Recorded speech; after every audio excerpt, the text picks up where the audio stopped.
ಯಡಿಯೂರಪ್ಪನವರು ಗುಡುಗಿದ್ರೆ ಇಡೀ ವಿಧಾನಸೌಧವೇ ನಡುಗುವುದು ಅಂತ. ಆದ್ರೆ ಈಗ ಕಾರ್ಕಳದ ಸುನಿಲ್ ಕುಮಾರ್ ಅವರು ಗುಡುಗಿದ್ರೆ ವಿಧಾನಸೌಧ ನಡುಗುವುದರ ಜೊತೆಗೆ ಇಡೀ ವಿಧಾನಸಭೆಯ ಸದನವೇ ಸೈಲೆಂಟ್ ಆಗಿ ಹೋಗುತ್ತೆ. ಕಾಂಗ್ರೆಸ್ಸಿಗೆ ಮತದಾರ ಪಟ್ಟಿ ಮೇಲೆ ವಿಶ್ವಾಸ ಇಲ್ಲ, ಇವಿಎಂ ಮಿಷನ್ ಮೇಲೆ ವಿಶ್ವಾಸ ಇಲ್ಲ, ಚುನಾವಣಾ ಆಯೋಗದ ಮೇಲೆ ವಿಶ್ವಾಸ ಇಲ್ಲ. ಕಾಂಗ್ರೆಸ್ ಯಾರ ಮೇಲೆ ವಿಶ್ವಾಸ ಇಲ್ಲ? ಕಾಂಗ್ರೆಸ್ ಯಾರ ಮೇಲೆ ವಿಶ್ವಾಸ ಇಲ್ಲ. ಈ ಸರ್ಕಾರದಿಂದ ಆಗಲಿ ಈ ಮುಖ್ಯಮಂತ್ರಿಗಳು ಯಾವುದೇ ನಿರೀಕ್ಷೆಗಳು ನಾವು ಹೆಸರಿಗೆ 2,000 ರೂಪಾಯಿ ಕೊಡ್ತೀವಿ ಅಂತ ಹೇಳ್ತಾ ಇದ್ದಾರೆ. ಹಿಂಬಾಗಲಿಂದ 5,000-6,000 ರೂಪಾಯಿ ಪ್ರತಿ ತಿಂಗಳಿಗೆ ಕಿತ್ಕೊಳ್ತಾರೆ. ಹಾಗಾಗಿ ನಾವು 2012ರಿಂದ 23ರವರೆಗೆ ಏನು 10 ವರ್ಷದ ಅವಧಿಯಲ್ಲಿ ಅಭಿವೃದ್ಧಿಯ ವೇಗವನ್ನು ದೊಡ್ಡ ಪ್ರಮಾಣದಲ್ಲಿ ಹೇಳ್ಕೊಂಡು ಬಂದ್ವಿ. ಆ ವೇಗಕ್ಕೆ ಎಲ್ಲ ಒಂದು ಕಡೆಗೆ ಹಂಸ ಹಾಕ್ದಂಗೆ ಆಗಿದೆ, ಜರ್ಕ್ ಬಿದ್ದಂಗೆ ಅಂತ ಅನ್ನಿಸ್ತಾರೆ. ಮೊದಲು ನಾನು ಶಾಸಕನಾಗಿ ಬರುವಂಥ ಸಂದರ್ಭದಲ್ಲಿ ಜನ ಮುಖ್ಯ ರಸ್ತೆಗಳನ್ನು ಮಾತ್ರ ಮಾಡಿಕೊಡಿ ಅಂತ ಕೇಳ್ತಾ ಇದ್ವಿ. ಕಾರ್ಕಳದಿಂದ ಹೆಬ್ರಿಗೆ ಹೋಗಬೇಕು ಅಂದರೆ ಮೊದಲು 1 ಗಂಟೆ ಬೇಕು, ನಾವು ಇವತ್ತು 20 ನಿಮಿಷದಲ್ಲಿ ಹೋಗ್ತೀವಿ. ಕಾರ್ಕಳದಿಂದ ಬಜಗೋಳಿಗೆ ಹೋಗಬೇಕು ಅಂದರೆ ಅರ್ಧ ಗಂಟೆ ಮೇಲೆ ಬೇಕಿತ್ತು, ಇವತ್ತು 6-7 ನಿಮಿಷಕ್ಕೆ ಹೋಗ್ತೀವಿ. ಕಾರ್ಕಳದಿಂದ ಅಜಕಾರಿಗೆ ಹೋಗಲಿಕ್ಕೆ 20 ನಿಮಿಷ ಬೇಕಿತ್ತು, ಈಗ 6-7 ನಿಮಿಷದಲ್ಲಿ ಹೋಗ್ತೀವಿ. ಕಾರ್ಕಳದಿಂದ ಬೈಲೂರಿಗೆ ಇವತ್ತೊಂದು 10 ನಿಮಿಷದೊಳಗೆ ಹೋಗ್ತೀವಿ. ಕಾರ್ಕಳದಿಂದ ಬೆಳಮಾಣಿಗೆ ಇವತ್ತು 10 ನಿಮಿಷಕ್ಕೆ ಹೋಗ್ತೀವಿ. ಇವೆಲ್ಲವೂ ಕೂಡ 45 ನಿಮಿಷ 30 ನಿಮಿಷ ಹೋಗಬೇಕಾಗಿತ್ತು ಮೊದಲು. ಇವತ್ತು 10 ನಿಮಿಷಕ್ಕೆ ಯಾಕೆ ಇಳಿದಿದೆ ಅಂತ ಕೇಳಿದರೆ ಅಷ್ಟು ಒಳ್ಳೆಯ ರಸ್ತೆಗಳನ್ನು ಮಾಡಿದ್ರ ಕಾರಣಕ್ಕೆ ಅವೆಲ್ಲವೂ ಕೂಡ ಆಗಿದೆ. ಅಭಿವೃದ್ಧಿ ಎನ್ನುವಂಥದ್ದು ನಿರಂತರವಾದಂಥ ಪ್ರಕ್ರಿಯೆ, ಮುಗೀತದೆ ಅಂತ ಏನಿಲ್ಲ. ಪ್ರಿಯಾಂಕ ಖರ್ಗೆ ಅವರನ್ನ ಗೃಹ ಮಂತ್ರಿ ಕೊಟ್ಟಿದ್ದೆ ಹಿಂದೂ ನಾಯಕರನ್ನ ಮಣಿಸಲು, ಅವ್ರನ್ನ ಹಣಿಯಲು ಮತ್ತು ಕೆಲವೊಂದಿಷ್ಟು ಮುಸ್ಲಿಂ ಕೇಸ್ಗಳನ್ನ ಹಿಂಪಡೆದುಕೊಳ್ಳುವಂಥ ವಿಚಾರವಾಗಿ ಬಿಜೆಪಿಯ ನಾಯಕರನ್ನ ಒಂದಿಷ್ಟು ಹತೋಟಿಯಲ್ಲಿಟ್ಟು ಕಾರಣದಿಂದಾಗಿ ಕಾಂಗ್ರೆಸ್ ಹೈಕಮಾಂಡ್ ಪ್ರಿಯಾಂಕ್ ಖರ್ಗೆ ಅವರಿಗೆ ಗೃಹ ಖಾತೆ ಕೊಟ್ಟಿದೆ ಅನ್ನುವಂಥ ಚರ್ಚೆಗಳು ನಡೀತಾ ಇದೆ ಸರ್. ಇದಕ್ಕೆ ಏನು ಹೇಳ್ತಾರೆ?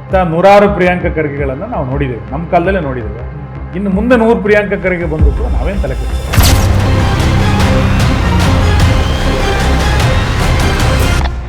RSS ಅಂತ ಹೇಳಿದ್ರೆ ಪ್ರಚಾರ ಸಿಗುತ್ತೆ ಅನ್ನೋ ಕಾರಣಕ್ಕೆ ದಿನ ಬೆಳಗ್ಗೆ RSS ಅನ್ನು ಹೇಳ್ತಾ ಇದ್ರೆ RSS ಇಂದ ಪ್ರಚಾರ ಸಿಗುತ್ತೆ, ಅದರಿಂದ ತನ್ನ ನಾಯಕತ್ವ ಬೆಳೆಯುತ್ತೆ ಅಂತ ಆದ್ರೆ RSS ಖುಷಿ, ಬೆಳ್ಕೊಳ್ಳಿ. RSS ಹೇಳ್ಕೊಂಡು ನೀವು ಬೆಳೀರಿ, ಯಾರು ಬೇಡ ಅಂತ ಹೇಳಿದ್ರೆ.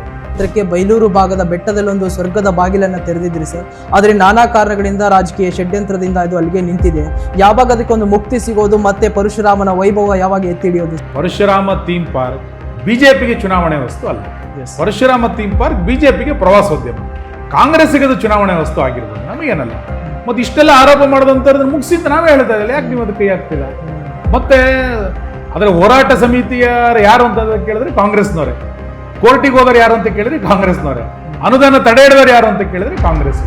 ಮತ್ತು ವಿರೋಧಿಗಳಿಗೆ ಎಣ್ಣೆ ಹೊಳೆ ಮಾಡಿದ್ರು ಟೀಕೆ ಮಾಡ್ತಾರೆ, ಪರಶುರಾಮ ಥೀಮ್ ಪಾರ್ಕ್ ಮಾಡಿದ್ರು ಟೀಕೆ ಆಗುತ್ತೆ, ಯಕ್ಷರಂಗಾಯಣ ಮಾಡಿದ್ರು ಟೀಕೆ ಆಗುತ್ತೆ, ಬಸ್ ನಿಲ್ದಾಣ ಮಾಡಿದ್ರು ಟೀಕೆ ಮಾಡ್ತಾರೆ.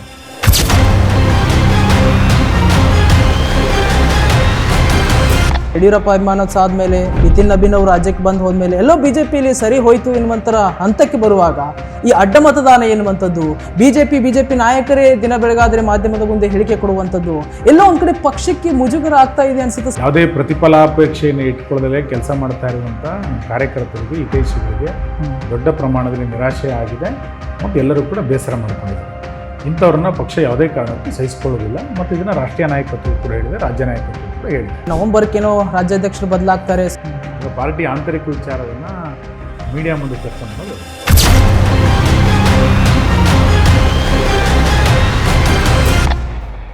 ನಮಸ್ಕಾರ, ವಿಶ್ವವಾಣಿ ಟಿವಿಗೆ ಸ್ವಾಗತ. ನಾನು ಚಿದಾನಂದ್ ರುದ್ರ ಹುರ್ಮಠ್. ಪ್ರಿಯ ವೀಕ್ಷಕರೇ, ಹಿಂದೆ ಒಂದು ಮಾತಿತ್ತು, ಯಡಿಯೂರಪ್ಪನವರು ಗುಡುಗಿದ್ರೆ ಇಡೀ ವಿಧಾನಸೌಧವೇ ನಡುಗುವುದು ಅಂತ. ಆದ್ರೆ ಈಗ ಕಾರ್ಕಳದ ಸುನಿಲ್ ಕುಮಾರ್ ಅವರು ಗುಡುಗಿದ್ರೆ ವಿಧಾನಸೌಧ ನಡುಗುವುದರ ಜೊತೆಗೆ ಇಡೀ ವಿಧಾನಸಭೆಯ ಸದನವೇ ಸೈಲೆಂಟ್ ಆಗಿ ಹೋಗುತ್ತೆ. ಹೌದು, ಕಾರ್ಕಳದ ಕನಸು ಕಂಡು ಇವತ್ತು 4 ಬಾರಿ ಶಾಸಕರಾಗಿ, ಹಿಂದೆ ಬೊಮ್ಮಾಯಿ ಸರ್ಕಾರದಲ್ಲಿ ಸಚಿವರಾಗಿ ಕೆಲಸ ಮಾಡಿ ಇವತ್ತು ಕಾರ್ಕಳವನ್ನ ಅಭಿವೃದ್ಧಿಯ ಪರ್ವತದಲ್ಲಿ ಕಟ್ಟಿ ನಿಲ್ಲಿಸಿ ಕರಾವಳಿಯ ಹಿಂದೂ ಫೈರ್ ಬ್ರ್ಯಾಂಡ್ ಆಗಿ ರಾಜ್ಯ ಬಿಜೆಪಿಯ ಪ್ರಬಲ ನಾಯಕರಾಗಿ ಗುರುತಿಸಿಕೊಂಡಿರ್ತಕ್ಕಂತಹ ವಿ ಸುನೀಲ್ ಕುಮಾರ್ ಅವರು ಇವತ್ತು ನಮ್ಮ ಜೊತೆಗಿದ್ದಾರೆ. ಪ್ರಿಯ ವೀಕ್ಷಕರೇ, ವಿಶ್ವವಾಣಿ ಟಿವಿಯ ಕ್ಷೇತ್ರ ಸಂಚಾರ ಕಾರ್ಕಳ ವಿಧಾನಸಭಾ ಕ್ಷೇತ್ರದಲ್ಲಿತ್ತು. ಈ ಕ್ಷೇತ್ರದ ಜನರ ನಾಡಿ ಬಿಡಿತವನ್ನ ಅರಿತುಕೊಳ್ಳುವಂತ ಕೆಲಸವನ್ನ ನಾವು ಮಾಡಿದ್ವಿ. ಇದೆಲ್ಲದರ ಬಗ್ಗೆ ಮಾತನಾಡಲಿಕ್ಕೆ ಮತ್ತು ಪ್ರಸ್ತುತ ರಾಜ್ಯ ರಾಜಕಾರಣದ ಕುರಿತು ಮಾತನಾಡಲಿಕ್ಕೆ ಇವತ್ತು ಸ್ವತಃ ಶಾಸಕರು ನಮ್ಮ ಜೊತೆಗಿದ್ದಾರೆ. ಬನ್ನಿ ಅವ್ರನ್ನ ಮಾತಾಡಿಸೋಣ, ಇದೆಲ್ಲದರ ಬಗ್ಗೆ ತಿಳ್ಕೊಂಡು ಬರೋಣ. ಸರ್, ಕಾರ್ಯಕ್ರಮಕ್ಕೆ ಸ್ವಾಗತ. ಹೇಗಿದ್ದೀರಿ?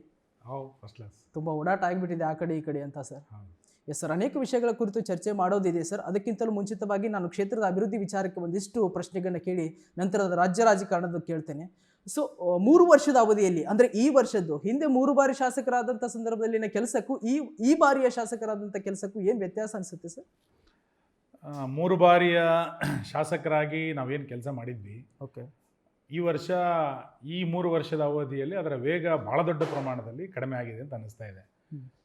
ಸರ್ಕಾರದಲ್ಲಿ ಅನುದಾನದ ಕೊರತೆ ಇದೆ. ಅಭಿವೃದ್ಧಿ ಚಟುವಟಿಕೆಗಳಿಗೆ ವಿಶೇಷವಾದಂಥ ಅನುದಾನವನ್ನು ಈ ಸರ್ಕಾರ ಕೊಡ್ತಾ ಇಲ್ಲ ಅನ್ನುವಂಥದ್ದನ್ನು ಸ್ವತಃ ಆಡಳಿತ ಪಕ್ಷದ ಶಾಸಕರು, ಸ್ವತಃ ಮಂತ್ರಿಮಂಡಲದ ಸದಸ್ಯರೇ ಹೇಳ್ತಾ ಇರೋದನ್ನು ನಾವು ಗಮನಿಸ್ತಾ ಇದ್ದೀವಿ.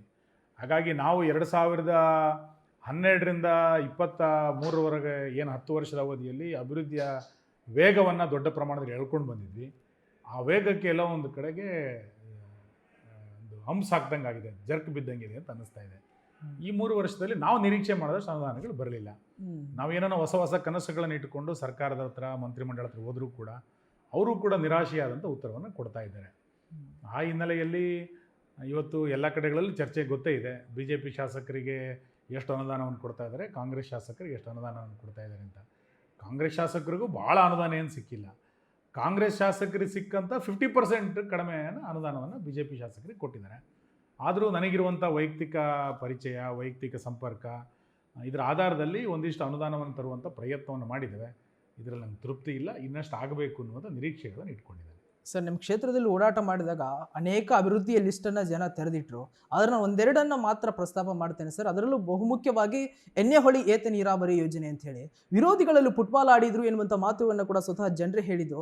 ಎಣ್ಣೆಹೊಳಿ ಏತ ನೀರಾವರಿಯ ಮೂಲಕ ಸುತ್ತಲಿನ 10 ಹಳ್ಳಿಗಳಿಗೆ ನೀರನ್ನು ಒದಗಿಸಿದ್ರಿ. ಸೊ ಅದ್ರ ಬಗ್ಗೆ ಒಂದಿಷ್ಟು ಹೇಳೋದಾದ್ರೆ ಸರ್. ನೋಡಿ, ಒಟ್ಟು ಕಾರ್ಕಳದಲ್ಲಿ ನೀವು ಗಮನಿಸಿದಾಗೆ ನಾನೇನೋ ಭಾಳ ಕಾರ್ಕಳಕ್ಕೆ ಮಾಡಿಬಿಟ್ಟಿದ್ದೀನಿ ಎನ್ನುವಂಥ ಜಂಬ ಏನು ಕೊಚ್ಕೊಳ್ಳಿಕ್ಕೆ ಹೋಗೋದಿಲ್ಲ ನಾನು. ಆದರೆ ಕಾರ್ಕಳ ಕ್ಷೇತ್ರದ ಜನ ನನ್ನನ್ನು ಶಾಸಕರನ್ನಾಗಿ ಆಯ್ಕೆ ಮಾಡಿದ ಕಾರಣಕ್ಕೆ ಜನರ ಋಣವನ್ನು ತೀರಿಸಬೇಕಾಗಿರುವಂಥದ್ದು ನನ್ನ ಕರ್ತವ್ಯ ಇದೆ. ಆ ಕಾರಣಕ್ಕೆ ನಮ್ಮಲ್ಲಿರುವಂಥ 3 ಪ್ರಮುಖವಾದಂಥ ನದಿಗಳು, ಒಂದು ಸ್ವರ್ಣ ನದಿ, ಎರಡನೇದು ಶಾಂಭವಿ ನದಿ, ಮೂರನೇದು ಸೀತಾ ನದಿ. ಬೇರೆ ಬೇರೆ ಕಡೆಗಳಲ್ಲಿರುವಂಥ ನದಿ ಪಾತ್ರಗಳು ಭಾಳ ದೊಡ್ಡದಲ್ಲ, ನಮ್ಮ ಸಣ್ಣ ನದಿಗಳು.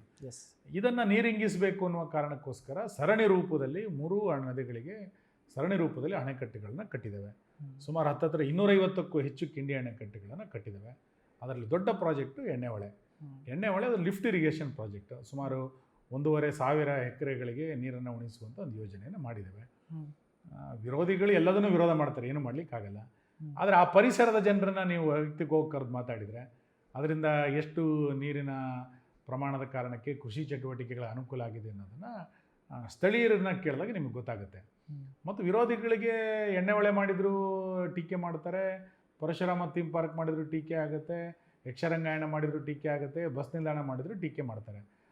ಅಭಿವೃದ್ಧಿ ವಿರೋಧಿಗಳು ಎಲ್ಲದನ್ನೂ ಅಭಿವೃದ್ಧಿನಲ್ಲಿ ವ್ಯಂಗ್ಯ ಮಾಡುವಂಥ ಪ್ರಯತ್ನ ಒಂದು ಬೆರಳೆಣಿಕೆಯ ಸಣ್ಣ ಗುಂಪು, ನಾನು ಅದನ್ನು ಭಾಳ ಸ್ಪಷ್ಟವಾಗಿ ಹೇಳ್ತೇನೆ, ಬೆರಳೆಣಿಕೆಯ ಸಣ್ಣ ಗುಂಪು ಇದನ್ನು ಮಾಡ್ತಾ ಇದೆ. ಅದರನ್ನೇನು ತಲೆ ಕೆಡಿಸ್ಕೊಳ್ಬೇಕಾದ್ದೆಲ್ಲ. ಅಭಿವೃದ್ಧಿಯ ಓಟ ಕಾರ್ಕಳದಲ್ಲಿ ಮುಂದುವರಿತಾ ಇದೆ. ಸರ್, ಒಂದಿಷ್ಟು ಜನ ಹೇಳ್ತಾ ಇದ್ರು ನಮಗೆ ರೋಡೇ ಇರಲಿಲ್ಲ ರಸ್ತೆಗೆ ಎನ್ನುವಂಥದ್ದು. ಯಾಕಂದ್ರೆ ತಮ್ಮ ಭಾಗದಲ್ಲಿ ಅತಿ ಹೆಚ್ಚು ಮಳೆ ಬೀಳುವಂಥದ್ದು. ರಸ್ತೆಗಳನ್ನ ಎಲ್ಲ ಶಾಸಕರು ಮಾಡ್ತಾರೆ, ಪ್ರತಿ ಹಳ್ಳಿಯೂ ಕೂಡ ಡಾಂಬರೀಕರಣ ಮಾಡಿದ್ದಾರೆ ಸುನಿಲ್ ಕುಮಾರ್ ಅಂದರು. ಅದರಲ್ಲೂ ಕೂಡ ದ್ವಿಪಥ ರಸ್ತೆಯನ್ನು ಮಾಡಿದ್ದಾರೆ ಕೆಲವೊಂದಿಷ್ಟು ಗ್ರಾಮಕ್ಕೆ. ಅದ್ರ ಬಗ್ಗೆ ಒಂದಿಷ್ಟು ವಿವರಣೆ ಕೊಡೋದಾದ್ರೆ ಸರ್. ನೋಡಿ, ಮೊದಲು ಕಾರ್ಕಳದಲ್ಲಿ 15 ವರ್ಷದ ಕೆಳಗಡೆ ನೀವು ಕಾರ್ಕಳಕ್ಕೆ ಬಂದಿದ್ರೆ ಕಾರ್ಕಳದ ಪರಿಸ್ಥಿತಿ ಹೆಂಗಿತ್ತು ಅನ್ನೋದನ್ನು ನೀವು ನೋಡ್ತೀರಿ, ಜನರು ಕೂಡ ಹೇಳ್ತಾ ಇದ್ದಾರೆ. ಇವತ್ತು ತುಂಬ ಜನರಿಗೆ ಹೊಸ ರಸ್ತೆಗಳೇ ನೆನಪಿರ್ಬೋದು, ಹಳೆ ರಸ್ತೆಗಳು ಮರ್ತೋಗಿರ್ಬೋದು. ಮೊದಲು ಇಡೀ ತಾಲೂಕಿನಲ್ಲಿ 3.5 ಮೀಟರ್ ರಸ್ತೆಗಳು ಮಾತ್ರ ಇದ್ದಿದ್ದು, 5.5 ಮೀಟರ್ ರಸ್ತೆಗಳಿರಲಿಲ್ಲ. ಎಲ್ಲ ಕಡೆಗಳಲ್ಲಿ 3.5 ಮೀಟರ್ ರಸ್ತೆಗಳಿದ್ದಿದ್ದು. ನಾವು ಅದನ್ನು 3.5 ಮೀಟರ್ ಇದ್ದಂಥ ರಸ್ತೆಯನ್ನು 15 ಮೀಟರ್ 20 ಮೀಟರ್ ಆಗಲಿಕ್ಕೆ ತೆಗೆದುಕೊಂಡು ಹೋಗಿದ್ದೇವೆ. 7.5 ಮೀಟರ್ ತೆಗೆದುಕೊಂಡು ಹೋಗಿದ್ದೇವೆ, 5.5 ಮೀಟರ್ ತೆಗೆದುಕೊಂಡು ಹೋಗಿದ್ದೇವೆ. ಮೊದಲು ನಾನು ಶಾಸಕನಾಗಿ ಬರುವಂಥ ಸಂದರ್ಭದಲ್ಲಿ ಜನ ಮುಖ್ಯ ರಸ್ತೆಗಳನ್ನು ಮಾತ್ರ ಮಾಡಿಕೊಡಿ ಅಂತ ಕೇಳ್ತಾ ಇದ್ರು. ಅದನ್ನು ದಾಟಿದ್ವಿ, ನಾವು ಮುಖ್ಯ ರಸ್ತೆಗಳೆಲ್ಲದನ್ನು ಮಾಡಿದ್ವಿ. ನಂತರ ನಮ್ಮ ಗ್ರಾಮಕ್ಕೆ ಸಂಪರ್ಕ ಮಾಡುವಂಥ ರಸ್ತೆಗಳನ್ನು ಮಾಡಿಕೊಡಿ ಅಂತ ಕೇಳಿದರು, ಅದನ್ನು ಮಾಡಾಯಿತು. ನಂತರ ಏರಿಯಾಗಳಿಗೆ ಮಾಡಿಕೊಡಿ ಅಂತ ಕೇಳಿದ್ರು, ಅದನ್ನು ಮುಗಿಸಿದ್ವಿ. ಈಗ ಜನ ಎಲ್ಲಿಯ ತನಕ ಇದ್ದಾರೆ ಅಂತಂದರೆ ನಮ್ಮ ಓಣಿಗಳಿಗೆ ಮಾಡಿಕೊಡಿ, ನನ್ನ ಮನೆಗೆ ರಸ್ತೆಗೆ ಮಾಡಿಕೊಡಿ ಅಂತ ಕೇಳ್ತಾರೆ. ಅದನ್ನು ಸಾಕಷ್ಟು ಮಾಡಿದ್ದೀವಿ. ಹಾಗಂತೇಳಿ ಅಭಿವೃದ್ಧಿ ಅನ್ನುವಂಥದ್ದು ನಿರಂತರವಾದಂಥ ಪ್ರಕ್ರಿಯೆ, ಇದು ಮುಗೀತದೆ ಅಂತ ಏನಿಲ್ಲ. ನಾವು ಇಲ್ಲೊಂದು ಕಡೆ ರಸ್ತೆ ಮಾಡಿದರೆ 5 ವರ್ಷದ ನಂತರ ಅದೇ ರಸ್ತೆಗೆ ಮತ್ತೊಂದು ಸರಿ ಡಾಂಬರೀಕರಣ ಮಾಡಬೇಕಂತ ಪರಿಸ್ಥಿತಿ ಸಹಜವಾಗಿದ್ದೇ ಇದೆ. ಆದರೆ ಕಾರ್ಕಳದ ಮೂಲೆಗಳಲ್ಲಿ ಕಾಂಕ್ರೀಟಿಗೆ ರಸ್ತೆ, ಪ್ರಮುಖ ರಸ್ತೆಗಳನ್ನು ದ್ವಿಪದ ಇರುವಂಥ ರಸ್ತೆಯನ್ನು ಚತುಷ್ಪದ ಮಾಡಿದಂಥದ್ದು ನಮ್ಮ ಕಾಲಘಟ್ಟದಲ್ಲೇ. ಅದರ ಪರಿಣಾಮವಾಗಿ ಇವತ್ತು ಸಂಚಾರ ವ್ಯವಸ್ಥೆ ಸುಗಮವಾಗಿದೆ ಮತ್ತು ಅಷ್ಟೇ ದೊಡ್ಡ ಪ್ರಮಾಣದಲ್ಲಿ ವಾಹನಗಳು ಬಂದಿದೆ. 15 ವರ್ಷದ ಕೆಳಗಡೆ ಭಾಳ ವಾಹನಗಳಿತ್ತು ಅಂತ ಏನಿಲ್ಲ, ಇವತ್ತು ಆಗಿದೆ. ನೀವು ಉದಾಹರಣೆ ತೆಗೆದುಕೊಳ್ಬೇಕು ಅಂದರೆ ಕಾರ್ಕಳದಿಂದ ಹೆಬ್ರಿಗೆ ಹೋಗಬೇಕು ಅಂದರೆ ಮೊದಲು 1 ಗಂಟೆ ಬೇಕಿತ್ತು, ಇವತ್ತು 20 ನಿಮಿಷದಲ್ಲಿ ಹೋಗ್ತೀವಿ. ಕಾರ್ಕಳದಿಂದ ಬಜಗೋಳಿಗೆ ಹೋಗಬೇಕು ಅಂದರೆ ಅರ್ಧ ಗಂಟೆ ಮೇಲೆ ಬೇಕಿತ್ತು, ಇವತ್ತು 6-7 ನಿಮಿಷಕ್ಕೆ ಹೋಗ್ತೀವಿ. ಕಾರ್ಕಳದಿಂದ ಅಜೆಕಾರಿಗೆ ಹೋಗ್ಲಿಕ್ಕೆ 20 ನಿಮಿಷ ಬೇಕಿತ್ತು, ಈಗ ಒಂದು 6-7 ನಿಮಿಷದಲ್ಲಿ ಹೋಗ್ತೀವಿ. ಕಾರ್ಕಳದಿಂದ ಬೈಲೂರಿಗೆ ಇವತ್ತೊಂದು 10 ನಿಮಿಷದೊಳಗೆ ಹೋಗ್ತೀವಿ. ಕಾರ್ಕಳದಿಂದ ಬೆಳಮಾಣಿಗೆ ಇವತ್ತು 10 ನಿಮಿಷಕ್ಕೆ ಹೋಗ್ತೀವಿ. ಇವೆಲ್ಲವೂ ಕೂಡ 45 ನಿಮಿಷ 30 ನಿಮಿಷ ಹೋಗಬೇಕಾಗಿತ್ತು ಮೊದಲು. ಇವತ್ತು 10 ನಿಮಿಷಕ್ಕೆ ಯಾಕೆ ಇಳಿದಿದೆ ಅಂತ ಕೇಳಿದರೆ ಅಷ್ಟು ಒಳ್ಳೆಯ ರಸ್ತೆಗಳನ್ನು ಮಾಡಿದ್ರ ಕಾರಣಕ್ಕೆ ಅವೆಲ್ಲವೂ ಕೂಡ ಆಗಿದೆ. ಮತ್ತು ನಮ್ಮ ತಾಲೂಕಿನ ಎಲ್ಲ ಗ್ರಾಮಗಳನ್ನು ಸಂಪರ್ಕಿಸುವಂಥ ರಸ್ತೆಗಳು ಚೆನ್ನಾಗಾಗಿದೆ. ಜನವಸತಿ ಪ್ರದೇಶಗಳಿಗೆ ರಸ್ತೆ ಮಾಡಿಕೊಟ್ಟಿದ್ದಾವೆ. ಏರಿಯಾ ವೈಸ್ ಸಣ್ಣ ಸಣ್ಣ ಆ್ಯಂಬ್ಲೆಟ್ಗಳೇನು 10 ಮನೆ 15 ಮನೆ ಆ್ಯಂಬ್ಲೆಟ್ಗಳೇನಿತ್ತು ಅಲ್ಲೂ ಕೂಡ ಇವತ್ತು ಕಾಂಕ್ರೀಟ್ ರಸ್ತೆಗಳನ್ನು ಮಾಡಿದ್ದಾರೆ. ಎಸ್ ಸೊ ತಮ್ಮ ಭಾಗಕ್ಕೆ ಕರಾವಳಿ ಶಿಕ್ಷಣ ಕಾಶಿ ಎಂಬ ಹೆಸರಿದೆ. ಕಾರ್ಕಳಕ್ಕೂ ಕೂಡ ಅದನ್ನು ವಿಸ್ತರಣೆ ಮಾಡಿದ್ರಿ. ನಾನು ಡಿಗ್ರಿ ಕಾಲೇಜ್ಗೆ ಹೋಗಿದ್ದೆ, ಪಾಲಿಟೆಕ್ನಿಕ್ ಕಾಲೇಜ್ಗೆ ಹೋಗಿದ್ದೆ, ಮತ್ತು ಜನರನ್ನು ಮಾತಾಡಿಸುವಾಗ ವಿದ್ಯಾರ್ಥಿಗಳನ್ನ ಮಾತಾಡಿಸುವಾಗ ಶಿಕ್ಷಣಕ್ಕೆ ಬಹಳ ಒತ್ತನ್ನು ಕೊಟ್ಟಿದ್ದಾರೆ ಸುನಿಲ್ ಕುಮಾರ್ ಅವರು ಎನ್ನುವಂಥ ಮಾತುಗಳನ್ನ ಕೂಡ ಹೇಳಿದರು. ಖಂಡಿತ ಕಾರ್ಕಳದಲ್ಲಿ ಮೊದಲು PU ಡಿಗ್ರಿ ಕಾಲೇಜುಗಳು ಮಾತ್ರ ಇತ್ತು. ಎಸ್, ಆ ಡಿಗ್ರಿ ಕಾಲೇಜುಗಳಲ್ಲೂ ಕೂಡ ಸಣ್ಣ 1-2 ಕೋರ್ಸ್ಗಳು ಮಾತ್ರ ಇತ್ತು. ನಾನು ಶಾಸಕನಾದ ನಂತರ ಕಾರ್ಕಳದ ನಮ್ಮ BBMP ಕಾಲೇಜಿಗೆ ಹೊಸ ಕೋರ್ಸ್ಗಳನ್ನು ಯೂನಿವರ್ಸಿಟಿ ಜೊತೆಗೆ ಮಾತಾಡಿ ಯಾರು ಹೈಯರ್ ಎಜುಕೇಷನ್ಗೆ ಹೋಗ್ತಾರೆ ಅಂಥ ಕೋರ್ಸ್ಗಳನ್ನು ತಂದಿದ್ದೇವೆ. ಪಾಲಿಟೆಕ್ನಿಕ್ ಕಾಲೇಜನ್ನು ಮಾಡಿದ್ದೇವೆ, ITI ಕಾಲೇಜನ್ನು ಮಾಡಿದ್ದೇವೆ. Karnataka German training technology centre ಅಂತೇಳಿ ಒಂದು ಉದ್ಯೋಗ ಆಧಾರಿತವಾದಂಥ ಶಿಕ್ಷಣ ಸಂಸ್ಥೆನ ಆರಂಭ ಮಾಡಿದ್ದೇವೆ. ನರ್ಸಿಂಗ್ ಕಾಲೇಜನ್ನು ಆರಂಭ ಮಾಡಿದ್ದೇವೆ. ಮುನಿಯಾಲಲ್ಲಿ ಡಿಗ್ರಿ ಕಾಲೇಜನ್ನು ಆರಂಭ ಮಾಡಿದ್ದೇವೆ. ಹೆಬ್ರಿಯಲ್ಲಿ ಡಿಗ್ರಿ ಕಾಲೇಜನ್ನು ಉನ್ನತೀಕರಿಸಿದ್ದೇವೆ. ಹೆಬ್ರಿಯಲ್ಲಿ ಹೊಸ ಹಾಸ್ಟೆಲನ್ನು ಪ್ರಾರಂಭ ಮಾಡಿದ್ದೇವೆ. ಇವೆಲ್ಲವೂ ಕೂಡ ನಮ್ಮ ತಾಲೂಕಿನ ವಿದ್ಯಾರ್ಥಿಗಳು ಶಿಕ್ಷಣವನ್ನು ಅರಸಿ ಬೇರೆ ಕಡೆ ಹೋಗಬಾರ್ದು ಅನ್ನೋ ಕಾರಣಕ್ಕೋಸ್ಕರ ಸರ್ಕಾರಿ ವ್ಯವಸ್ಥೆಯನ್ನು ಇಲ್ಲಿ ತರುವಂಥ ಪ್ರಯತ್ನವನ್ನು ಮಾಡ್ತಾ ಇದ್ದೇವೆ. ತುಂಬ ಅದರ ಲಾಭವನ್ನು ಇವತ್ತಿನ ವಿದ್ಯಾರ್ಥಿಗಳು ಪಡ್ಕೊಳ್ತಾ ಇದ್ದಾರೆ. ಸರ್, ಒಂದು ವಿಷಯ ಅಂದರೆ ಕಾರ್ಕಳ ಮಾತ್ರ ಅಲ್ಲ, ಪರಶುರಾಮ್ ಅಂತ ಬಂದ ತಕ್ಷಣ ರಾಜ್ಯದ ಜನರಿಗೆ ನೆನಪಾಗೋದು ಆ ಥೀಮ್ ಪಾರ್ಕ್ ವಿಷಯವಾಗಿ. ತಾವು ಬಹಳ ನಿಷ್ಠೆಯಿಂದ ಅದನ್ನು ಪ್ರಾಮಾಣಿಕವಾಗಿ ಕ್ಷೇತ್ರಕ್ಕೆ ಬೈಲೂರು ಭಾಗದ ಬೆಟ್ಟದಲ್ಲೊಂದು ಸ್ವರ್ಗದ ಬಾಗಿಲನ್ನು ತೆರೆದಿದ್ರಿ ಸರ್. ಆದರೆ ನಾನಾ ಕಾರಣಗಳಿಂದ ರಾಜಕೀಯ ಷಡ್ಯಂತ್ರದಿಂದ ಅದು ಅಲ್ಲಿಗೆ ನಿಂತಿದೆ. ಯಾವಾಗ ಅದಕ್ಕೊಂದು ಮುಕ್ತಿ ಸಿಗೋದು, ಮತ್ತೆ ಪರಶುರಾಮನ ವೈಭವ ಯಾವಾಗ ಎತ್ತಿ ಹಿಡಿಯೋದು ಸರ್? ನೋಡಿ, ಪರಶುರಾಮ ಥೀಮ್ ಪಾರ್ಕು ಇದೊಂದು 3 ತಿಂಗಳಲ್ಲೋ 1 ವರ್ಷದಲ್ಲೋ 2 ವರ್ಷದಲ್ಲೋ ಮೂಡಿರುವಂಥ ಕಾರ್ಯಕ್ರಮ ಅಲ್ಲ. ಪರಶುರಾಮ ಥೀಮ್ ಪಾರ್ಕ್ ಮಾಡಬೇಕು ಅನ್ನುವಂಥದ್ದು ಕಳೆದ 5-6 ವರ್ಷಗಳಿಂದ ಕನಸು ಕಂಡು ಅದರ ಹಿಂದೆ ವ್ಯವಸ್ಥಿತವಾದಂಥ ತಯಾರಿಯನ್ನು ಮಾಡಿ ನಾನು ಅದನ್ನು 2021-22 ಹೊತ್ತಿಗೆ ಅದರ ನೀಲಿನಕಾಶೆಯನ್ನು ತಯಾರಿ ಮಾಡಿದ್ದೇವೆ. ಬೇರೆ ಬೇರೆ ಇಲಾಖೆಯಿಂದ ಸುಮಾರು 15 ಕೋಟಿ ರೂಪಾಯಿ ಅನುದಾನವನ್ನು ಅದಕ್ಕೆ ಒದಗಿಸುವಂಥ ಪ್ರಯತ್ನ ಮಾಡ್ತೇವೆ. ಅದರಲ್ಲಿ ಏನೋ ಆಗಿದೆ ಅನ್ನುವಂಥದ್ದನ್ನು ಕಾಂಗ್ರೆಸ್ ಇವತ್ತು ಬಿಂಬಿಸ್ತಾ ಬಂದಿದೆ. ಕಾಂಗ್ರೆಸ್ದವರು ಪ್ರತಿ ಹಂತದಲ್ಲಿ ಹೇಗೆ ಸುಳ್ಳು ಹೇಳ್ತಾ ಬಂದರು ಮತ್ತು ನಿಲುವನ್ನು ಹೇಗೆ ಬದಲಾಯಿಸ್ತಾ ಹೋದ್ರು ಅಂತಂದರೆ, ಆರಂಭದಲ್ಲಿ ಅದು ಸಿಮೆಂಟ್ನಿಂದ ಮಾಡಿದ್ದು ಅಂತ ಹೇಳಿದರು, ನಂತರ ಅದು ಫೈಬರ್ ಅಂತ ಹೇಳಿದರು, ನಂತರ ಅದು ಪ್ಲಾಸ್ಟಿಕ್ ಅಂತ ಹೇಳಿದರು. ಅದಾದ ನಂತರ ಅದು ಅಲ್ಲ ಅಂತ ಗೊತ್ತಾದ ನಂತರ ಇಡೀ ಮೂರ್ತಿ ಅದು ಫೈಬರ್ ಅಂತ ಹೇಳಿದಂಥವ್ರು, ನಂತರ ಮೇಲ್ಭಾಗ ಮಾತ್ರ ಫೈಬರು ಕೆಳಗಡೆದಲ್ಲ ಅಂತಂದರು. ಆಮೇಲೆ ಅವನು ಶಿಲ್ಪಿ ಸರಿ ಇಲ್ಲ, ಶಿಲ್ಪಿ GST ಕಟ್ಟಿಲ್ಲ, ಶಿಲ್ಪಿ ಅದರ ಲೈಸೆನ್ಸ್ ಇಲ್ಲ ಅಂತ ಹೇಳಿದರು. ಅಂದರೆ ದಿನಕ್ಕೊಂದು ಸುಳ್ಳುಗಳನ್ನು ಹೇಳ್ತಾ ಇಡೀ ಪ್ರವಾಸೋದ್ಯಮವನ್ನು ಹಾಳು ಮಾಡುವಂಥ ಪ್ರಯತ್ನವನ್ನು ಮಾಡಿದರು. ನಾನು ಆರಂಭದಲ್ಲೇ ಹೇಳಿದ್ದೆ, ಯಾರು ಕಾರ್ಕಳವನ್ನು ಪ್ರೀತಿಸ್ತಾರೆ ಅವರು ಇದಕ್ಕೆ ತೊಂದರೆ ಮಾಡಬಾರ್ದು ಅಂತ. ನಮಗೆ ಇದರಿಂದ ಪ್ರವಾಸೋದ್ಯಮ ಅಭಿವೃದ್ಧಿ ಆಗುತ್ತೆ ಮತ್ತು ರಾಜ್ಯ ಹೆದ್ದಾರಿಯಲ್ಲಿರುವಂಥ ವ್ಯವಸ್ಥೆ ಇದು ಪ್ರವಾಸೋದ್ಯಮ ಆಗಬೇಕು ಅಂತ ಹೇಳಿತ್ತು. ಆದರೆ ಇವತ್ತು ಕಾಂಗ್ರೆಸ್ ಸರ್ಕಾರ ಬಂದ ನಂತರ ಇಲ್ಲಿರುವಂಥ ಸ್ಥಳೀಯ ಕಾಂಗ್ರೆಸ್ಸಿಗರು ತಮ್ಮ ಸರ್ಕಾರ ಬಂದಿದೆ ಅನ್ನುವ ಕಾರಣಕ್ಕೆ ಅದನ್ನು ದೊಡ್ಡ ಪ್ರಮಾಣದಲ್ಲಿ ದುರುಪಯೋಗ ಮಾಡಿದರು. ಎಲ್ಲಿಯ ತನಕದ ದುರಂತ ಮತ್ತು ಬೇಸರ ಅಂತ ಕೇಳಿದರೆ, 3.5 ವರ್ಷದಿಂದ ಅದನ್ನು ಏನೂ ಮಾಡಲಿಕ್ಕೆ ಆಗಲಿಲ್ಲ ಅವರಿಗೆ. ಅಕಸ್ಮಾತ್ ಸಮಸ್ಯೆ ಆಗಿದೆ ಅಂತಂದರೆ ತಪ್ಪಿತಸ್ಥರ ಮೇಲೆ ಕ್ರಮ ತಗೊಳ್ಳಿ ಅಂತ ನಾನೇ ಮೊದಲೇ ಹೇಳಿದ್ದೆ. ನೀವು ಯಾವ ತನಿಖೆ ಬೇಕಾದ್ರೆ ಮಾಡಿ ಅಂತ ಹೇಳಿದ್ವಿ ನಾವು. ಇಂಥ ತನಿಖೆ ಅಂತ ಹೇಳಿದ್ರೆ ಯಾವ ತನಿಖೆ ಬೇಕಾದ್ರೆ ಮಾಡಿ. ಆದರೆ ನಾನು ಹೇಳಿದ್ದೇನು, ತನಿಖೆ ಯಾವುದನ್ನಾದರೂ ಮಾಡಿ, ತಡೆ ಹಿಡಿದಿರುವಂಥ ಅನುದಾನವನ್ನು ಬಿಡುಗಡೆ ಮಾಡಿ ಅದು ಪ್ರವಾಸೋದ್ಯಮಕ್ಕೆ ತೆರೆದುಕೊಳ್ಳಿ ಅಂತ ಹೇಳಿದ್ವಿ. ಇದನ್ನು ಯಾವುದನ್ನೂ ಮಾಡಲಿಲ್ಲ. ಸ್ವತಃ ಉಪಮುಖ್ಯಮಂತ್ರಿಗಳು ಬಂದು ಹೇಳ್ತಾರೆ ಇದನ್ನು ಮುಂದಿನ ಚುನಾವಣೆ ತನಕ ಬಳಸ್ಕೊಳ್ತೀವಿ ಅಂತ.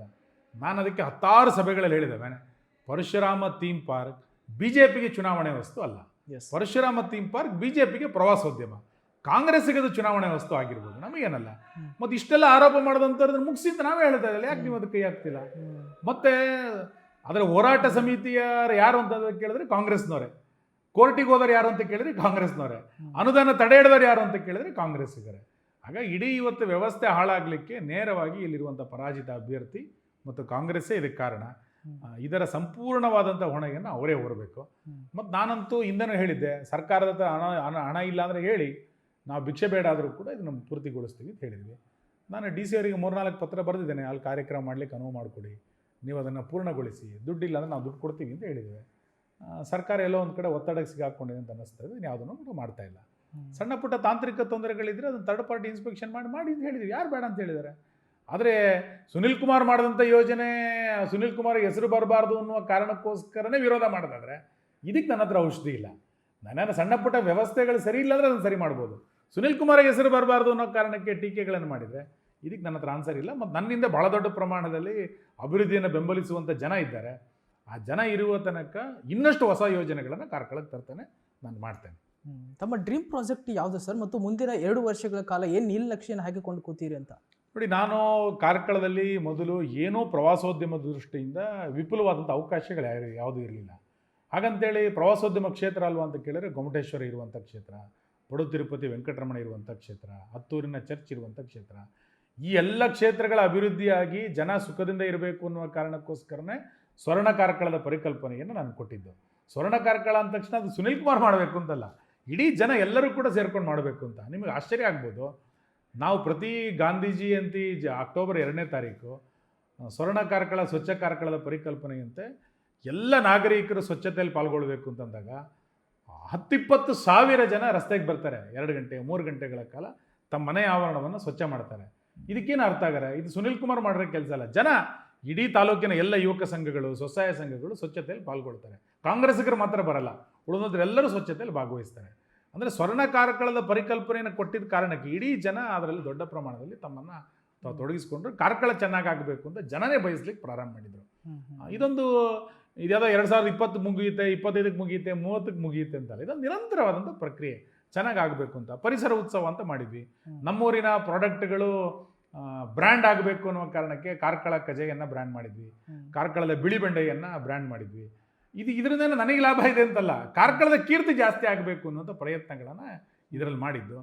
ದೊಡ್ಡ ಪ್ರಮಾಣದಲ್ಲಿ ಜನ ಇದಕ್ಕೆ ಬೆಂಬಲವನ್ನು ಕೊಟ್ಟಿದ್ದಾರೆ, ಜನ ಇದರಲ್ಲಿ ಸಹಭಾಗಿತ್ವವನ್ನು ತೆಗೆದುಕೊಂಡಿದ್ದಾರೆ. ಮತ್ತಿವತ್ತು ಇದು ಕಾರ್ಕಳದಲ್ಲಿ ದೊಡ್ಡ ಪ್ರಮಾಣದಲ್ಲಿ ಕಲ್ಲಿನ ಕೆತ್ತನೆ ಕೆಲಸ ಮಾಡುವಂಥ ದೊಡ್ಡ ಪ್ರಮಾಣದಲ್ಲಿದ್ದಾರೆ. ನಾನು ಅವ್ರ ಹತ್ರ ವಿನಂತಿ ಮಾಡಿದ್ದೇನೆ, ಕಾರ್ಕಳದ ಒಂದು ತುಳಸಿ ಕಟ್ಟೆಯನ್ನು ಬ್ರ್ಯಾಂಡ್ ಮಾಡಿ ರಾಜ್ಯದ ಎಲ್ಲ ಜನ ತುಳಸಿ ಕಟ್ಟೆಯನ್ನು ತೆಗೆದುಕೊಳ್ಬೇಕು ಅಂದರೆ ಕಾರ್ಕಳದಲ್ಲಿ ತಯಾರಾದ ತುಳಸಿ ಕಟ್ಟೆ ಬೇಕು ಅಂತ. ಅಂದರೆ ನರೇಂದ್ರ ಮೋದಿಯವರ ಪರಿಕಲ್ಪನೆ ಏನಿದೆ, ವೋಕಲ್ ಫಾರ್ ಲೋಕಲ್ ಅಂತಿದೆ, ಅದನ್ನು ಒಂದು ವಸ್ತುವನ್ನು ಬ್ರ್ಯಾಂಡ್ ಮಾಡಬೇಕು ಅನ್ನೋ ಕಾರಣಕ್ಕೆ ನಾವು ಆ ರೀತಿಯಾದಂಥ ಪ್ರಯತ್ನಗಳನ್ನು ಮಾಡ್ತಾನೇ ಬಂದಿದ್ದೇವೆ. ಯಶಸ್ಸು 1 ವರ್ಷದಲ್ಲಿ 2 ವರ್ಷದಲ್ಲಿ ಸಿಗಲ್ಲ, ಯಶಸ್ಸು ನಿಧಾನಕ್ಕೆ ಸಿಗುತ್ತೆ. ಕಾಂಗ್ರೆಸ್ಸಿಗರಿಗೆ ಮನಸ್ಸಲ್ಲಿ ಇರ್ಬೋದು ಇದು ಒಳ್ಳೆಯದು ಅಂತ, ಆದರೆ ಹೊರಗಡೆ ಅವರು ಹೇಳಲೇಬೇಕು. ರಾಜಕಾರಣಕ್ಕೋಸ್ಕರ ಹೇಳಿ, ನಾನು ಅವರಿಗೆ ನಿರಾಶೆ ಏನು ಮಾಡೋದಿಲ್ಲ. ಸೊ ಶಾಸಕರಾದವರು ರೋಡ್ ಮಾಡ್ತಾರೆ, ಮಠ ಕಟ್ತಾರೆ, ಮಂದಿರ ಕಟ್ತಾರೆ ಅನ್ನೋದಕ್ಕಿಂತ ನಿರುದ್ಯೋಗಿ ಯುವಕರಿಗೆ ಉದ್ಯೋಗವನ್ನು ಕೊಡುವಂಥ ಕೆಲಸವು ಕೂಡ ಅಷ್ಟೇ ಪ್ರಾಮಾಣಿಕವಾಗಿ ಮಾಡಬೇಕಾಗುತ್ತೆ. ಸೊ ಹಾಗಾಗಿ ತಾವು ವಿಕಾಸ ಸಂಸ್ಥೆಯ ಮೂಲಕ ಉದ್ಯೋಗ ಒಂದು ಭರವಸೆಯನ್ನು ಕೂಡ ಕೊಡ್ತಾ ಇದ್ದೀರಿ, ಹೇಗೆ ಅಂತ ಸರ್? ಹೌದು, ನಾನು ವಿಕಾಸ್ ಸೇವಾ ಸಂಸ್ಥೆ ಎನ್ನುವಂಥ ಒಂದು ಸಮಾನ ಮನಸ್ಕರ ಒಂದು ಸಂಸ್ಥೆಯನ್ನು ಕಾರ್ಕಳದಲ್ಲಿ ಪ್ರಾರಂಭ ಮಾಡಿ ದೊಡ್ಡ ಪ್ರಮಾಣದಲ್ಲಿ ಸಾಮಾಜಿಕ ಪರಿವರ್ತನೆಯನ್ನು ಅಲ್ಲಿ ಮಾಡ್ತಾ ಇದ್ವಿ. 2005ರಲ್ಲಿ ತುಂಬ ಜನರಿಗೆ ಮರ್ತೋಗಿದೆ ಅಂತ ಅನಿಸುತ್ತೆ, ಕಾರ್ಕಳದಲ್ಲಿರುವಂಥ ಹುಲ್ಲಿನ ಮನೆಗಳು. ಆ ಹುಲ್ಲಿನ ಮನೆಗಳು ನಮ್ಮ ತಾಲೂಕಲ್ಲಿ ಒಂದೂ ಇರಬಾರ್ದು ಅಂತ ತೀರ್ಮಾನ ಮಾಡಿ ಸುಮಾರು 1000ಕ್ಕೂ ಹೆಚ್ಚು ಮನೆಗಳಿಗೆ ನಾವು ಹಂಚುಗಳನ್ನು ಕೊಟ್ವಿ. ಮೊದಲ ಕಾರ್ಯಕ್ರಮ ವಿಕಾಸ ಸೇವಾ ಸಂಸ್ಥೆಯಿಂದ ಹಂಚುಗಳನ್ನು ಕೊಟ್ವಿ. ನಮ್ಮ ತಾಲೂಕಲ್ಲಿ ಇವತ್ತು ಎಲ್ಲೂ ಬಹುಶಃ ಹುಲ್ಲಿನ ಮನೆಗಳು ಸಿಗ್ಲಿಕ್ಕೆ ಸಾಧ್ಯ ಇಲ್ಲ. ಅದು ಪರಿಣಾಮ ಏನಂದರೆ ಅವತ್ತು ನಾವು ಮಾಡಿದಂಥ ಅಭಿಯಾನದ ಕಾರಣಕ್ಕೆ 5 ವರ್ಷದ ಕೆಳಗಡೆ 2015ರಲ್ಲಿ ಉದ್ಯೋಗ ಮೇಳವನ್ನು ಮಾಡಿದ್ವಿ. ಈಗ ಮತ್ತೊಂದು ಉದ್ಯೋಗ ಸೇತು ಅನ್ನುವಂಥ ಇನ್ನೊಂದು ಮಾಡ್ತಾಯಿದ್ವಿ. ನಮ್ಮ ತಾಲೂಕಿನಲ್ಲಿ ಎಲ್ಲರಿಗೂ ಯುವಕರಿಗೆ ಇಲ್ಲೇ ಕೆಲಸ ಕೊಡಲಿಕ್ಕೆ ಆಗಲ್ಲ. ಆಗ ಬೇರೆ ಬೇರೆ ಕಂಪನಿಗಳನ್ನು ಮಾತಾಡಿಸಿ ನಮ್ಮ ಯುವಕರ ಜೊತೆಗೆ ಒಂದು ಸಂಪರ್ಕವನ್ನು ಮಾಡಿ ನಮ್ಮ ಯುವಕರು ಆ ಕಂಪನಿಯವ್ರ ಜೊತೆಗೆ ಮಾತುಕತೆಯನ್ನು ಮಾಡಿ ಉದ್ಯೋಗವನ್ನು ಪಡಿಬೇಕು. ನಂತರ ಅವರ ಸಾಮರ್ಥ್ಯವನ್ನು ಬಳಸಿಕೊಂಡು ಇನ್ನಷ್ಟು ಹೊಸ ಉದ್ಯೋಗಗಳನ್ನು ಪಡೀಲಿಕ್ಕೆ ಅವರು ಹೆಜ್ಜೆಯನ್ನು ಇಡಬೇಕು ಅನ್ನೋ ಕಾರಣಕ್ಕೆ ವಿಕಾಸ ಸೇವಾ ಸಂಸ್ಥೆ ಒಂದು ಸೇತುವಾಗಿ ಕೆಲಸವನ್ನು ಮಾಡ್ತಾ ಇದೆ. ಸರ್, ಇಲ್ಲೊಂದಿನ ಚರ್ಚೆ ಏನು ಅಂದರೆ ಯಕ್ಷರಂಗಾಯನ ಎನ್ನುವುದು ಕರಾವಳಿ ರಂಗಾಯಣವಾಗಿ ಸರ್ಕಾರ ಮಾರ್ಪಾಡು ಮಾಡಿದೆ. ಸೊ ಇದ್ರ ಬಗ್ಗೆ ನಾನಾ ಚರ್ಚೆಗಳಾಗ್ತಾ ಇದೆ ಈ ಭಾಗದಲ್ಲಿ, ಅದಕ್ಕೊಂದು ಸ್ಪಷ್ಟನೆ ಕೊಡೋದಾದ್ರೆ ಸರ್? ನನಗೆ ಗೊತ್ತಿಲ್ಲ ಯಕ್ಷರಂಗಾಯಣದ ಯಾಕೆ ಇದರ ಹೆಸರು ಬದಲಾಯಿಸಿದ್ರು ಅನ್ನುವಂಥದ್ದು ನನಗೆ ಇವತ್ತಿಗೂ ಕೂಡ ಅರ್ಥ ಆಗದಲ್ಲಿರುವಂಥ ಪ್ರಶ್ನೆ. ಮತ್ತು ಇದನ್ನು ಯಾರು ಕೇಳಿದ್ರು ಹೆಸರು ಬದಲಾವಣೆ ಮಾಡಬೇಕು ಅಂತ? ಯಾರೂ ಏನು ಕೇಳಿರಲಿಲ್ಲ. ಮತ್ತು ಅಟ್ಲೀಸ್ಟ್ ಕೇಳಿದ್ರೆ ಒಂದು ಚರ್ಚೆ ಆದರೂ ನಡಿಬೇಕಿತ್ತು ಸಾರ್ವಜನಿಕವಾಗಿ. ಚರ್ಚೆ ಏನೂ ಮಾಡಲಿಲ್ಲ, ಯಾರೋ ಹೇಳಿದರು ಅಂತ ಮಾಡಿದರು. ನಾನು ಅದಕ್ಕೆ ಹೇಳಿದ್ನಲ್ಲ, ಸುನಿಲ್ ಕುಮಾರ್ ಮಾಡಿದ್ದ ಕೀರ್ತಿ ಸುನಿಲ್ ಕುಮಾರ್ಗೆ ಇರಬಾರ್ದು ಅನ್ನೋ ಕಾರಣಕ್ಕೆ ಇವೆಲ್ಲ ಒಂದು ದೊಂಬರಾಟವನ್ನು ಕಾಂಗ್ರೆಸ್ಸಿನಲ್ಲಿರುವಂಥ ಬೆರಳಿಕೆ ಜನ ಮಾಡ್ತಾ ಇದ್ದಾರೆ. ನನಗೆಲ್ಲೋ ಒಂದು ಕಡೆ ಆತಂಕ ಏನು ಅಂತಂದರೆ, ಈ ರಂಗಾಯಣವನ್ನು ಕಾರ್ಕಳ ಬಿಟ್ಟು ಬೇರೆ ಎಲ್ಲ ಕಡೆ ತೊಗೊಂಡೋಗ್ಬಿಡ್ತಾರೇನೋ ಅಂತ, ನಮ್ಮೂರಿಗೆ ಬಂದಿರೋಂಥ ಪ್ರಾಜೆಕ್ಟ್ ಬೇರೆ ಕಡೆ ಹೋಗ್ಬಿಡ್ಬೋದೇನೋ ಅನ್ನುವಂಥ ಒಂದು ಆತಂಕ ಇದೆ. ಮತ್ತು ಆ ಥರ ಒಂದು ಹುನ್ನಾರವೂ ಕೂಡ ಕಾಂಗ್ರೆಸ್ಸಿಗರು ಇಲ್ಲಿ ಮಾಡ್ತಾ ಇದ್ದಾರೆ. ಜನ ತೀರ್ಮಾನ ಮಾಡ್ತಾರೆ. ಎಸ್ ಸರ್, ಸ್ವಲ್ಪ ಸ್ಟೇಟ್ ಪಾಲಿಟಿಕ್ಸ್ ಕಡೆ ಗಮನ ಕೊಡೋಣ. ಡಿ.ಕೆ. ಶಿವಕುಮಾರ್ ಅವರು ನೂತನ ಮುಖ್ಯಮಂತ್ರಿಯಾಗಿ 1 ತಿಂಗಳು ಕೂಡ ಪೂರ್ಣಗೊಳಿಸಿದ್ದಾರೆ. ಡಿ.ಕೆ. ಶಿವಕುಮಾರ್ ಅವ್ರ ಮೇಲೆ ಏನು ನಿರೀಕ್ಷೆ ಇಟ್ಕೊಂಡಿದ್ದೀರಿ ಅಂತ? ಡಿ.ಕೆ. ಶಿವಕುಮಾರ್ ಅಂತಲ್ಲ, ಕಾಂಗ್ರೆಸ್ ಮೇಲೆ ಯಾವುದೇ ನಿರೀಕ್ಷೆಗಳಿಲ್ಲ ನಮ್ಮ ಹತ್ರ ಇವತ್ತು. ಎಸ್, ಯಾಕೆಂದರೆ 3 ವರ್ಷದಲ್ಲಿ ಈ ಸರ್ಕಾರ ಯಾವುದೇ ರೀತಿಯಾದಂಥ ಅಭಿವೃದ್ಧಿ ಚಟುವಟಿಕೆಗಳನ್ನು ಮಾಡಲೇ ಇಲ್ಲ. ಮತ್ತು ಸ್ವತಃ DK ಶಿವಕುಮಾರ್ ಅವರೇ ಒಂದು ಹಂತದಲ್ಲಿ ಹೇಳಿದರು, ನಾವು ಗ್ಯಾರಂಟಿ ಯೋಜನೆಗಳನ್ನು ಮರುಪರಿಶೀಲಿಸಬೇಕು ಅಂತ ಉಪಮುಖ್ಯಮಂತ್ರಿ ಆಗಿದ್ದಾಗ ಹೇಳಿದರು. ಈಗ ಮರು ಅರ್ಜಿಗಳನ್ನು ತೆಗೆದುಕೊಳ್ತೀವಿ ಅಂತ ಹೇಳಿದ್ದಾರೆ. ಅಂದರೆ ಅಭಿವೃದ್ಧಿಗೂ ನನಗೂ ಸಂಬಂಧ ಇಲ್ಲ ಅನ್ನುವಂಥ ವಾತಾವರಣವನ್ನು ಈ ಸರ್ಕಾರ ಸೃಷ್ಟಿ ಮಾಡಿದೆ. ಮತ್ತು ಭ್ರಷ್ಟಾಚಾರ ಯಾವ ಪ್ರಮಾಣದಲ್ಲಿ ಇದೆ ಅಂತ ಕೇಳಿದರೆ, ಭ್ರಷ್ಟಾಚಾರದಲ್ಲಿ ನಂಬರ್ 1 ಯಾವುದು ಅಂತ ಕೇಳಿದರೆ ರಾಜ್ಯದಲ್ಲಿರುವಂಥ ಕಾಂಗ್ರೆಸ್ ಸರ್ಕಾರ. ಗುತ್ತಿಗೆದಾರರ ಸಂಘನೇ ಹೇಳಿದೆ ಇದು 60% ಸರ್ಕಾರ ಅಂತ. ಅಕ್ಷರಶಃ ಮಂತ್ರಿಮಂಡಲದ ಸದಸ್ಯರು ಅದೇ ರೀತಿ ವರ್ತನೆಯನ್ನು ಮಾಡ್ತಾ ಇದ್ದಾರೆ. ಈ ಸರ್ಕಾರದಿಂದ ಆಗಲಿ ಈ ಮುಖ್ಯಮಂತ್ರಿಗಳಿಂದ ಆಗಲಿ ಯಾವುದೇ ನಿರೀಕ್ಷೆಗಳು ನಾವಂತೂ ಇಟ್ಕೊಂಡಿಲ್ಲ. ಅದೇ ಗೃಹ ಜ್ಯೋತಿ ಇದೆ ಸರ್, ತಾವು ಹಿಂದೆ ಬೊಮ್ಮಾಯಿ ಸರ್ಕಾರದಲ್ಲಿ ಇಂಧನ ಸಚಿವರಾಗಿದ್ರಿ. ಈಗ ಅದ್ರ ಬಗ್ಗೆ ನಾನಾ ಚರ್ಚೆಗಳಾಗ್ತಾ ಇದೆ ಗೃಹ ಜ್ಯೋತಿ ಬಗ್ಗೆ. ಸೊ ಅದಕ್ಕೊಂದು ಪ್ರಶ್ನೆ ಕೂಡ ಯಾಕೆ ಅಂಗಡಿಗಳಿಗೂ ಮೀಟರ್ ಆಗ್ತಾರೆ ಎನ್ನುವಂಥದ್ದು, ಬೆಸ್ಕಾಂ ಕೂಡ ಹೊರೆಯಾಗುತ್ತೆ ಎನ್ನುವಂಥದ್ರ ಬಗ್ಗೆ ನೋಡಿ, ಯಾವ ಇಲಾಖೆನಲ್ಲೂ ಕೂಡ ಸ್ಪಷ್ಟತೆ ಇಲ್ಲ. ಒಂದ್ಸರಿ ಹೇಳ್ತಾರೆ ನಾವು ಮರು ಅರ್ಜಿಗಳನ್ನು ತೆಗೆದುಕೊಳ್ತೀವಿ ಅಂತ, ಇನ್ನೊಂದ್ಸರಿ ಹೇಳ್ತಾರೆ ಅರ್ಜಿಗಳನ್ನು ತೆಗೆದುಕೊಳ್ಬೇಕಾದ್ರೆ ಜಾತಿ ಸರ್ಟಿಫಿಕೇಟ್ ಬೇಕು ಅಂತ ಹೇಳ್ತಾರೆ. ಈಗ ದೊಡ್ಡ ಪ್ರಮಾಣದಲ್ಲಿ ಎಲ್ಲ ಪಿಂಚಣಿಗಳನ್ನ ರದ್ದು ಮಾಡ್ತಾ ಇದ್ದಾರೆ. ನಿಮಗೆ ಆಶ್ಚರ್ಯ ಆಗ್ಬೋದು, ಈ ಸರ್ಕಾರ ಬಂದ ನಂತರ 2023 ನಂತರ ಒಂದೇ ಒಂದು ಹೊಸ ರೇಷನ್ ಕಾರ್ಡನ್ನು ಸರ್ಕಾರ ಕೊಡಲಿಲ್ಲ. ಭಾರಿ ಬಡವರು ಉದ್ಧಾರ ಮಾಡ್ತೀವಿ ಅಂತ ಹೇಳ್ತಿದ್ದಾರಲ್ಲ, ಒಂದು ಹೊಸ ರೇಷನ್ ಕಾರ್ಡನ್ನು ಕೊಡಲಿಲ್ಲ. ಈ ಸರ್ಕಾರದ ಆದ್ಯತೆ ಹೊಸ ರೇಷನ್ ಕಾರ್ಡ್ ಕೊಡೋದಲ್ಲ, ಇರೋ ರೇಷನ್ ಕಾರ್ಡನ್ನು ರದ್ದು ಮಾಡೋದು. ಎಷ್ಟು ಸಾವಿರ ಪಿಂಚಣಿಗಳನ್ನು, ವೃದ್ಧಾಪ್ಯ ವೇತನ, ಸಂಧ್ಯಾ ಸುರಕ್ಷೆ ರದ್ದು ಮಾಡ್ತಾ ಇದ್ದಾರೆ ಅಂತ ಕೇಳಿದ್ರೆ ಹತ್ತತ್ರ 30-40 ಲಕ್ಷ ಪಿಂಚಣಿಯನ್ನು ಇವತ್ತು ರದ್ದು ಮಾಡ್ತಾ ಇದ್ದಾರೆ. ಅಂದರೆ ಈ ಸರ್ಕಾರದಲ್ಲಿ ಬಡವರ ಪರವಾಗಿ ಕೆಲಸ ಮಾಡುವಂಥ ಯೋಚನೆಯೂ ಇಲ್ಲ. ಸಂಪೂರ್ಣವಾಗಿ ಬೆಲೆ ಏರಿಕೆಯನ್ನು ಮಾಡಿ ಜನರನ್ನು ಕಷ್ಟಕ್ಕೆ ಸಿಲುಕಿಸುವಂಥದ್ದೇ ಈ ಸರ್ಕಾರದ ಯೋಜನೆ. ಹೆಸರಿಗೆ 2,000 ರೂಪಾಯಿ ಕೊಡ್ತೀವಿ ಅಂತ ಹೇಳ್ತಾ ಇದ್ದಾರೆ, ಹಿಂಬಾಗಲಿಂದ 5-6 ಸಾವಿರ ರೂಪಾಯಿ ಪ್ರತಿ ತಿಂಗಳಿಗೆ ಕಿತ್ಕೊಳ್ತಾ ಇದ್ದಾರೆ. ಅಂಥ ಒಂದು ಸರ್ಕಾರ ಇದು. ನನಗನ್ಸುತ್ತೆ ಜನ ಮುಂದಿನ ಚುನಾವಣೆ ಕಾಯ್ತಾ ಇದ್ದಾರೆ. ಯಾವಾಗ ಚುನಾವಣೆ ಬರುತ್ತೋ ಈ ಸರ್ಕಾರವನ್ನು ಯಾವತ್ತು ತೆಗಿಬೇಕು ಅಂತ ಕಾಯ್ತಾ ಇದ್ದಾರೆ ಅಂತ ಅನ್ಸುತ್ತೆ. ಸರ್, ಪ್ರಿಯಾಂಕ ಖರ್ಗೆ ಅವ್ರನ್ನ ಗೃಹ ಮಂತ್ರಿ ಕೊಟ್ಟಿದ್ದೇ ಹಿಂದೂ ನಾಯಕರನ್ನ ಮಣಿಸಲು, ಅವ್ರನ್ನ ಹಣಿಯಲು ಮತ್ತು ಕೆಲವೊಂದಿಷ್ಟು ಮುಸ್ಲಿಂ ಕೇಸ್ಗಳನ್ನ ಹಿಂಪಡೆದುಕೊಳ್ಳುವಂಥ ವಿಚಾರವಾಗಿ ಬಿಜೆಪಿಯ ನಾಯಕರನ್ನ ಒಂದಿಷ್ಟು ಹತೋಟಿಯಲ್ಲಿಟ್ಟು ಕಾರಣದಿಂದಾಗಿ ಕಾಂಗ್ರೆಸ್ ಹೈಕಮಾಂಡ್ ಪ್ರಿಯಾಂಕ್ ಖರ್ಗೆ ಅವರಿಗೆ ಗೃಹ ಖಾತೆ ಕೊಟ್ಟಿದೆ ಅನ್ನುವಂಥ ಚರ್ಚೆಗಳು ನಡೀತಾ ಇದೆ. ಸರ್, ಇದಕ್ಕೆ ಏನು ಹೇಳ್ತೀರಾ? ನೋಡಿ, ನಮ್ಮ ಸಂಘಟನೆಯನ್ನಾಗಲಿ ಅಥವಾ ಹಿಂದೂ ನಾಯಕರುಗಳನ್ನಾಗಲಿ ಅಥವಾ ರಾಷ್ಟ್ರೀಯ ವಿಚಾರವನ್ನು ಇಟ್ಕೊಂಡಂಥವ್ರನ್ನ ಹತ್ತಿಕ್ಕಬೇಕು ಅನ್ನುವಂಥದ್ದು ಇವತ್ತು ನೆನ್ನೆಯ ಹುನ್ನಾರ ಏನಲ್ಲ. ಈ ರೀತಿ 10 ಗೃಹ ಮಂತ್ರಿಗಳನ್ನು ಕರ್ನಾಟಕ ರಾಜ್ಯವು ನೋಡಿದೆ, ದೇಶದ ಜನರು ಕೂಡ ನೋಡಿದ್ದಾರೆ.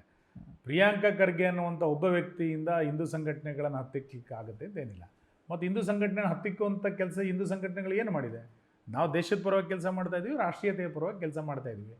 ವಿನಾಕಾರಣ ಅದಕ್ಕೇನೋ ಸೋಷಿಯಲ್ ಮೀಡಿಯಾದಲ್ಲಿ ಬಂದಿದೆ ಅನ್ನೋ ಕಾರಣಕ್ಕೋಸ್ಕರ ಕೇಸುಗಳನ್ನು ಹಾಕಿ ನಮ್ಮ ಸಂಘಟನೆಗಳನ್ನು ಹತ್ತಿಕ್ಬೋದು ಅನ್ನುವಂಥದ್ದು ಒಂದು ಭ್ರಮೆ.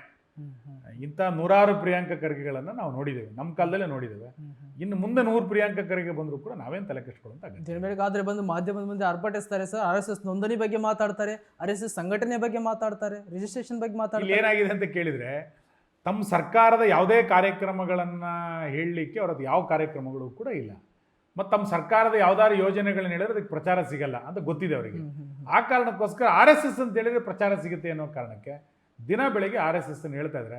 RSS ಇಂದ ಪ್ರಚಾರ ಸಿಗುತ್ತೆ, ಅದರಿಂದ ತನ್ನ ನಾಯಕತ್ವ ಬೆಳೆಯುತ್ತೆ ಅಂತ ಆದರೆ RSS ಖುಷಿ, ಬೆಳ್ಕೊಳ್ಳಿ. RSS ಹೇಳ್ಕೊಂಡು ನೀವು ಬೆಳೀರಿ, ಯಾರು ಬೇಡ ಅಂತ ಹೇಳಿದ್ದಾರೆ. ತನ್ನ RSS ಅಂತ ಹೇಳಿದ್ರೆ ತನ್ನ ನಾಯಕತ್ವ ಬೆಳೆಯುತ್ತೆ ಅಂತ ಅನ್ಕೊಂಡ್ಬಿಟ್ಟಿದ್ದಾರೆ ಅವರು. ಹಾಗಾಗಿ ನೀವು ಬೆಳಿಬೇಕು ಅಂತಂದ್ರೆ RSS ಬೇಕೇ ನಿಮಗೆ.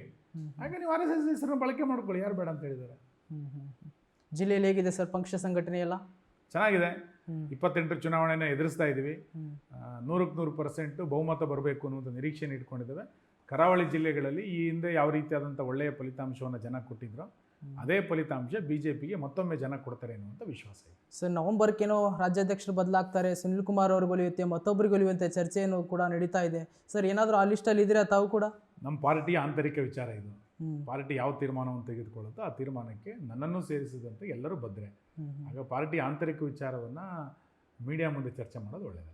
ಸರ್, ನಾನು ಹಿಂದೆ ಚರ್ಚೆ ಮಾಡಿದ್ದೇನೆ, ಚಿಟ್ಚಾಟ್ ಮಾಡುವಾಗ ಕೂಡ ಅಭಿಮಾನೋತ್ಸವ ಆದಮೇಲೆ, ಯಡಿಯೂರಪ್ಪ ಅಭಿಮಾನೋತ್ಸವ ಆದಮೇಲೆ, ನಿತಿನ್ ನಬೀನ್ ಅವರು ರಾಜ್ಯಕ್ಕೆ ಬಂದು ಹೋದ್ಮೇಲೆ ಎಲ್ಲೋ BJPಯಲ್ಲಿ ಸರಿ ಹೋಯಿತು ಎನ್ನುವಂಥರ ಹಂತಕ್ಕೆ ಬರುವಾಗ ಈ ಅಡ್ಡ ಮತದಾನ ಎನ್ನುವಂಥದ್ದು, ಬಿಜೆಪಿ ನಾಯಕರೇ ದಿನ ಬೆಳಗಾದರೆ ಮಾಧ್ಯಮದ ಮುಂದೆ ಹೇಳಿಕೆ ಕೊಡುವಂಥದ್ದು, ಎಲ್ಲೋ ಒಂದು ಕಡೆ ಪಕ್ಷಕ್ಕೆ ಮುಜುಗರ ಆಗ್ತಾ ಇದೆ ಅನ್ಸುತ್ತೆ ಸರ್. ಏನು ಬೆಳವಣಿಗೆಗಳಾಗ್ತಾ ಇದೆ? ಹೈಕಮಾಂಡ್ ಎಷ್ಟು ಅಡ್ಡ ಮತದಾನ ಮಾಡಿರುವಂಥದ್ದನ್ನು ನಾವು ನಿರೀಕ್ಷೆ ಮಾಡಿರಲಿಲ್ಲ. ಅಡ್ಡ ಮತದಾನ, ಸಾವಿರಾರು ಜನ ಯಾವುದೇ ಪ್ರತಿಫಲಾಪೇಕ್ಷೆಯನ್ನು ಇಟ್ಕೊಳ್ಳದಲ್ಲೇ ಕೆಲಸ ಮಾಡ್ತಾ ಇರುವಂಥ ನಮ್ಮ ಕಾರ್ಯಕರ್ತರಿಗೆ, ಹಿತೈಷಿಗಳಿಗೆ ದೊಡ್ಡ ಪ್ರಮಾಣದಲ್ಲಿ ನಿರಾಶೆ ಆಗಿದೆ ಮತ್ತು ಎಲ್ಲರೂ ಕೂಡ ಬೇಸರ ಮಾಡ್ಕೊಂಡಿದ್ದಾರೆ. ಇಂಥವ್ರನ್ನ ಪಕ್ಷ ಯಾವುದೇ ಕಾರಣಕ್ಕೂ ಸಹಿಸ್ಕೊಳ್ಳೋದಿಲ್ಲ. ಮತ್ತು ಇದನ್ನು ರಾಷ್ಟ್ರೀಯ ನಾಯಕತ್ವವು ಕೂಡ ಹೇಳಿದೆ, ರಾಜ್ಯ ನಾಯಕತ್ವವು ಕೂಡ ಹೇಳಿದೆ. ಅಂಥವ್ರು ಯಾರು ಅನ್ನುವಂಥದ್ದನ್ನು ಗುರುತಿಸುವಂಥ ಕೆಲಸವನ್ನು ಕೂಡ ರಾಜ್ಯದ ಪ್ರಮುಖರು ಮಾಡಿದ್ದಾರೆ. ಅವ್ರಿಗೆ ತಕ್ಕ ಪಾಠ ಕಲಿಸಬೇಕು ಅನ್ನುವಂಥ ಚರ್ಚೆಯೂ ಕೂಡ ರಾಜ್ಯ ಮಟ್ಟದಲ್ಲಿ ನಡೆದಿದೆ.